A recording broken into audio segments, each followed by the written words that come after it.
سارے مسلمان ایسے بھی تھے کہ جو نہیں چاہتے تھے کہ ہم مکہ چھوڑ کر کے مدینہ جائیں، لیکن اس چکر میں جانے لگے کہ بریانی ملے گی، چلو کیا ملے گی؟ بریانی۔ مکہ سے مدینہ چلیں گے، مدینہ پہنچیں گے تو وہاں کیا ملے گا ہمیں؟ شادی نہیں ہوئی ہے، یہاں پہ شادی نہیں کرتا ہے، وہاں ہمیں دلہن بھی مل جائے گی۔ وہاں جائیں گے، یہاں گھر نہیں ہے، وہاں گھر بھی مل جائے گا۔ یہاں کھیت نہیں ہے، وہاں کھیت بھی مل جائے گا۔ یہاں کھجوروں کا باغ نہیں ہے، وہاں کھجوروں کا باغ بھی مل جائے گا۔ لیکن میرے آقا جناب محمد رسول اللہ صلی اللہ علیہ وسلم نے ایسے مسلمانوں سے ارشاد فرمایا اور سمجھتے ہوئے ارشاد فرمایا کہ لوگوں جن کی ہجرت مکہ سے مدینہ کی طرف اللہ و رسول کے واسطے ہے تو بے شک وہ ثواب کے مستحق ہے، اور اگر جن کی یہاں آنے کی نیت یہ ہے کہ دنیا اور دنیا کی چیزیں حاصل کرے تو وہ دنیا تک ہی ہے، اللہ کے لیے ان کی ہجرت نہیں ہے، رسول اللہ کے لیے ان کی ہجرت نہیں ہے۔ اب یہاں ختم قرآن میں آئے ہیں، فیضان قرآن لینے کے لیے آئے ہیں، تب تو تمہارا آنا یہاں بہتر ہے، تب تو تمہارا یہاں بیٹھنا لائق ثواب ہے، لائق تکریم ہے، مبارکباد ہے۔ لیکن اسی لالچ میں اگر کوئی بیٹھا ہوا ہے تو وہ دنیا کی لالچ ہمیں اور آپ کو نکال دینا چاہیے۔ تو بس میں آپ سے کہوں گا کہ آپ جتنی دیر بھی یہاں بیٹھے تو سبحان اللہ کہتے رہیں کہ مسجد ہے، دنیا میں سب سے اچھی جگہ مسجد ہوتی ہے۔ یہ اللہ رب العزت کی رحمت ہے کہ اتنی اچھی جگہ بیٹھنے کا ہمیں موقع ملا ہے۔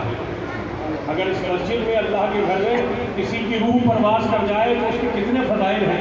اب اس پر علماء کرام بیان کریں تو بہت وقت گزرتا چلا جائے گا۔ میرے بعد شیر مداریت سے آپ کو ایک عظیم خطاب سماعت کرنا ہے۔ میں بس کچھ دیر کے لیے آپ کے سامنے حاضر آیا ہوں۔ تو رحمتوں سے پر مبارک مومنو رمضان ہے، رحمتوں سے پر مبارک مومنو رمضان ہے۔ اس مبارک ماہ میں نازل ہوا، اس مبارک ماہ میں نازل ہوا قرآن ہے۔ عشرہ اول ہے رحمت اور ثانی مغفرت۔ رمضان کے جو 10 دن ہیں جن کو کہتے ہیں پہلا عشرہ، عشرہ کہتے ہیں 10 دن کو، تو پہلا عشرہ رمضان کا رحمت، دوسرا عشرہ رمضان کا مغفرت۔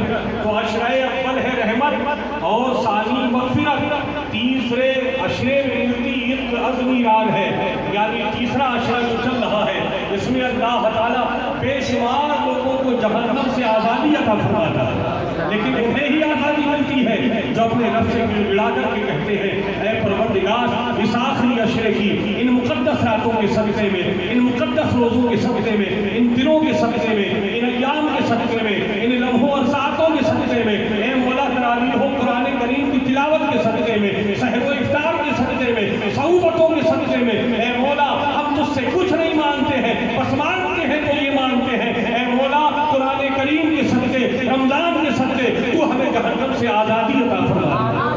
جس کی دعا قبول ہو گئی انشاءاللہ تعالیٰ اس کے روزے بارگاہ مولا میں قبول ہو گئی، جس کی دعائیں قبول ہو گئی وہ جہنم سے آزاد ہو جائے گا۔ ہم نے رب کی رحمتیں لوٹ لی، مغفرت کی دعائیں کر لی، اب اخیر عشرہ ہے، اس میں زیادہ سے زیادہ دعا کیجیے اللہ ہمیں جہنم سے آزادی عطا فرمائے۔ جو ہم نے کیا ہے مولا اس سب کو قبول فرما لے۔ میرے دوستوں، میرے عزیزوں، آنے والا موقع عید کا موقع ہے۔ عید کے لیے لوگوں نے بڑے کپڑے بنا بنا کر کے رکھے ہوں گے، اب عید سے پہلے الوداع ہے، اس کے بعد عید ہے۔ جب عید ہوتی ہے تو ہم سمجھ لیتے ہیں کہ ہم نے اپنا امتحان دیا اور اس امتحان میں ہم پاس ہو گئے۔ اب عید کے دن خوب جم کر کے ہم خوشیاں مناتے ہیں، خوشیاں منانا بھی چاہیے، خوشیاں منانا سنت ہے۔ عید کے دن، عید کا دن ہے، حضور سرکار سیدنا خلیفہ دوم سیدنا امیر المومنین فاروق اعظم رضی اللہ تعالیٰ اپنے گھر میں بیٹھے بیٹھے رو رہے ہیں۔ اللہ، کون رو رہے ہیں؟ خلیفہ دوم حضرت سیدنا عمر بن خطاب فاروق اعظم رضی اللہ تعالیٰ۔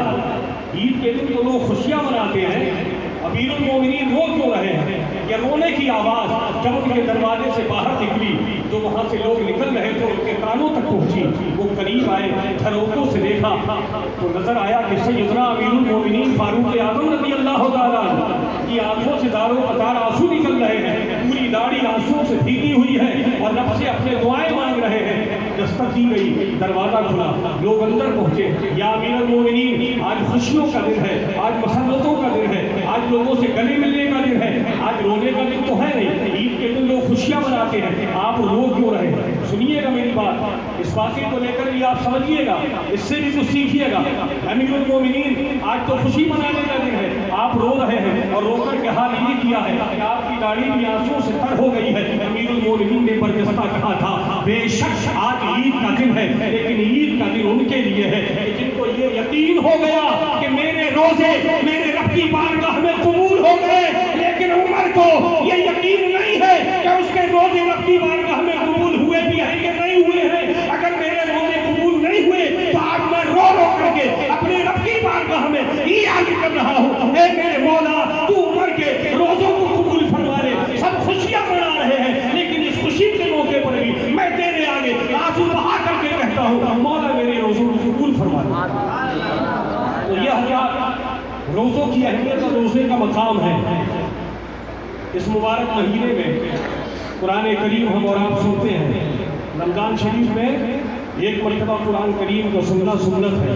ماشاءاللہ ہمارے یہاں جتنی بھی مساجد ہیں سب میں قرآن کریم سنایا جاتا ہے، ختم قرآن کا موقع آتا ہے۔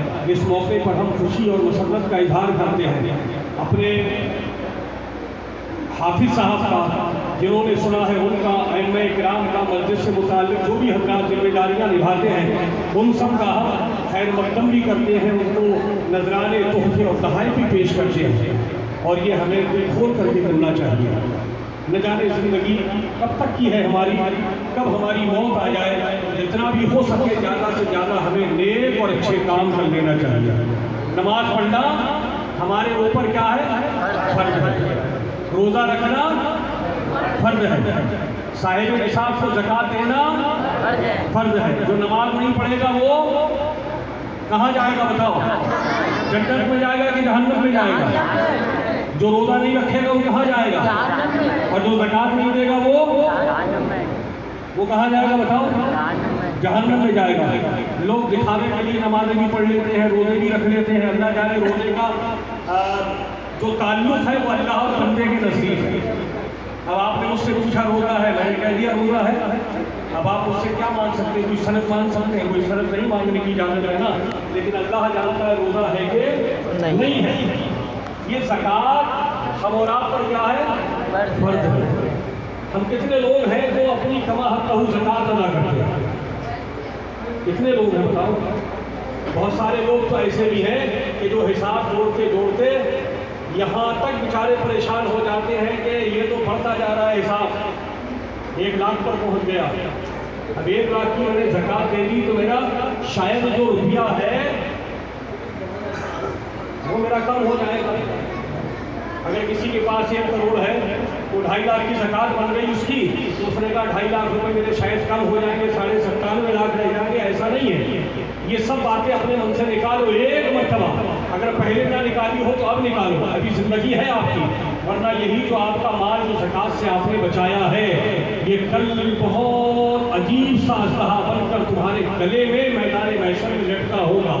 پوچھنے کی ضرورت نہیں ہوگی، ہر آدمی دور سے پہچان کر کے کہے گا یہ تو وہ آدمی دکھائی دیتا ہے جو زکوٰۃ نہیں دیتا تھا۔ یہ اسلحہ جو اسے دس رہا ہے یہ وہ آدمی ہے کہ جو دنیا میں اپنا مال بچاتا تھا، زکوٰۃ نہیں دیتا تھا۔ تو میرے عزیزوں، میرے دوستوں، اپنے مال کی 2.5% زکوٰۃ کسی بھی حال میں آپ ایک مرتبہ تو ادا کر کے دیکھو، خدا کی قسم اللہ تعالیٰ اگلے سال اگر اس سال تم نے 10,000 کی زکوٰۃ تمہاری نکلی ہے تو انشاءاللہ اگلے سال اللہ تعالیٰ تمہیں اس لائق کر دے گا کہ تمہاری زکوٰۃ کم سے کم 11,000 روپے کی تو نکل ہی جائے گی۔ بتاؤ تمہارا گھاٹا کیا ہوگا؟ تمہارا تو بڑھ گیا کہ نہیں بڑھ گیا؟